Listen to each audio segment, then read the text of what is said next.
I'm going to need you to walk me through what happened. Part of this process is the two of you reconnecting, growing closer as brothers.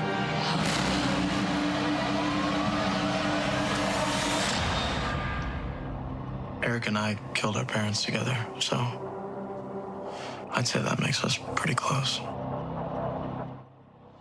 That's just part of the trailer from the Netflix true crime hit Monsters, the Lyle and Erik Menendez story. It's been getting a lot of buzz since it premiered last month. And now the real-life case is getting new attention, too. Yesterday, the Los Angeles District Attorney announced his office is reviewing new evidence for the 1989 murder case and working to determine if the brothers are entitled to have their case reheard or even resentenced. The Menendez brothers are currently serving life sentences. They never denied killing their parents, but their attorneys claim they acted in self-defense after suffering years of sexual abuse by their parents.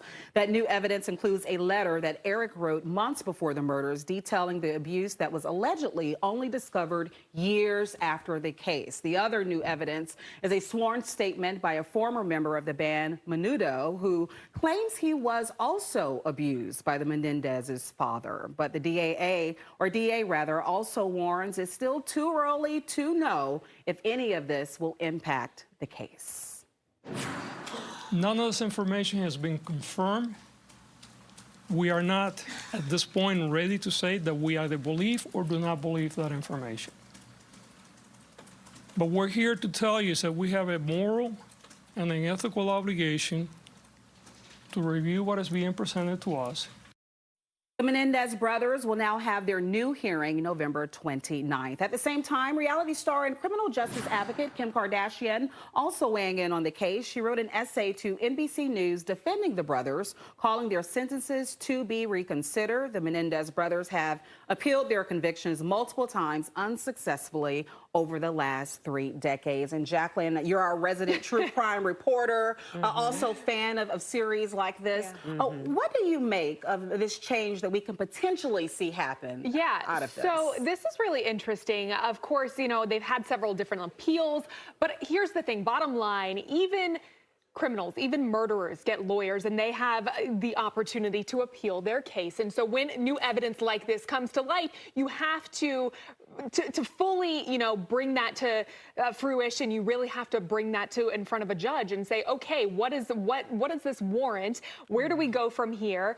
Like the DA said, it hasn't been substantiated, so we don't know how legitimate these claims are. But if there is new evidence, it's definitely worth bringing to the table and at least reevaluating where their case stands. I mean, I think they've been behind bars, what, 30 some odd years now. I actually did just start this new series on Netflix, more of a dramatization than it is a documentary, which is interesting to see a little bit of the difference. I've watched several other Erik and Lyle Menendez documentaries, looking forward to the one that's actually supposed to be coming soon.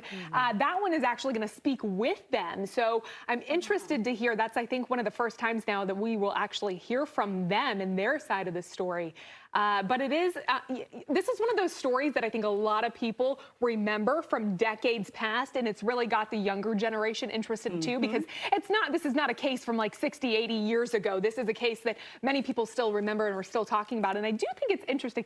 I'm wondering, and I was telling producer Chris this, maybe these producers and directors knew something like the timing of all of this is also very peculiar. interesting. I agree. And I think to your point, though, Jacqueline, at least we're talking about is worth looking deeper. And we saw the same thing happen with surviving R. Kelly. Granted, he was not already imprisoned, but that same conversation that came out of a documentary. Yeah, I think Jacqueline's onto something, too, with the kind of dramatization of certain stories that are, you know, based on that real story, and then kind of coming and doing, you know, a more fluffed piece of like a movie or an episode. Because think about like the Dahmer series. That was really, really popular, and it was kind of a show that touched on it, but was a little bit more drama. But it gets people talking. It does. Same creator. Even. Yeah. But we know that Kevin McCarthy spoke with the stars of the documentary, so we'll get into that in just a bit. But